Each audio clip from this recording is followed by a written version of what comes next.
வாப்பா தமிழ், உன்னை பாத்துட்டு போலான்னு தான் உட்கார்ந்து இருக்கேன். என்ன பாக்குறதுக்கா? எதுக்கு பாட்டி? ஆமாப்பா, நான் பெத்த புள்ள கூட என்ன இப்படி கவனிக்காது. சரி சரி, ஊருக்கு போறல, இத கை செலவுக்கு வச்சுக்க. ஊருக்கு போனதும் கடுதாசி போடணும். என்ன நீ நல்லா இருக்க. நீ நல்லா இருக்க. சரிதான். சரி பாத்து போ. சரிப்பா. என்ன எப்படி இருக்கீங்க? என்ன நீ அண்ணா வராரா? சும்மா ஜில்லுன்னு உட்கார்ந்திருக்கீங்க.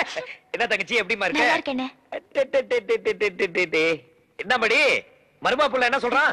மாமாவை பொண்ணு பெத்து கொடுக்க சொல்றான். அதுக்கு என்ன, பொண்ணு பெத்து கொடுத்துட்டா போச்சு. மயிலே போங்க தமிழ். அண்ணே, இத பாத்தீங்களா? என்ன மடி அது?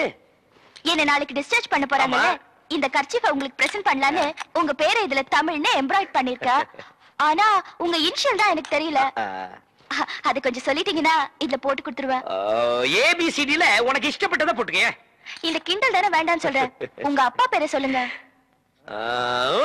சரி, அப்பா பேரை சொல்லாட்டி பரவாயில்ல, அம்மா பேரையாச்சும் சொல்லுங்கண்ணே. அதுவும் அதேதான். A to Z வரைக்கும் EFGHJKLM அதுக்குள்ள ஏதாவது போட்டுக்க. போங்கண்ணே, என் குழந்தைக்கே நான் உங்க பேரை தான் தமிழ்னு வச்சுட்டேன். நீங்க என்னடானா என்கிட்டயே உங்க அப்பா அம்மா பேரை சொல்ல மாட்டேங்கிறீங்க.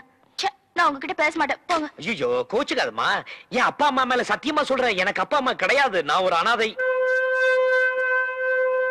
அம்மா சாந்தி, தாய் சிறந்தது ஒரு கோயிலும் இல்லை, தந்தை சொல் மிக்க மந்திரம் இல்லை, இப்படின்னு விவேகானந்த அநாத ஆசிரமத்துல மனப்பாடம் பண்ணிட்டேனே தவிர நான் அம்மா அப்பா எல்லாம் பார்த்ததே இல்லம்மா. அம்மா அப்பா எல்லாம் இருக்கிறதுக்கு ரொம்ப கொடுத்து வச்சிருக்கணுமா, எனக்கு அந்த கொடுப்ப கிடையாது. இதெல்லாம் மறந்துட்டு ஜாலியா எப்படி பாட்டு பாடிட்டு இருக்கேன்னு பாக்குறியா?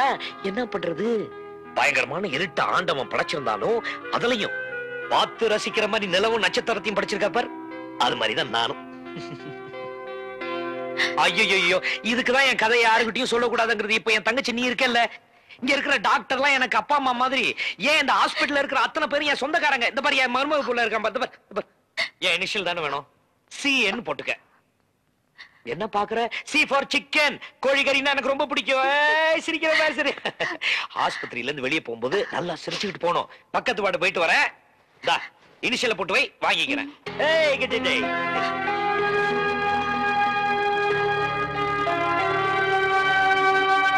என்ன கல்யாணம் பண்ணிக்கிறேன்னு சொல்லிதானே இப்படி பண்ணீங்க. இப்ப கருவை கலைக்க சொல்றீங்களே, இப்படி ஏமாத்தீங்கன்னு தெரிஞ்சிருந்தா உங்க கூட பழகியே இருந்திருக்க மாட்டேன். நடந்து போச்சு, பேசாம அபார்ஷன் பண்ணிக்க.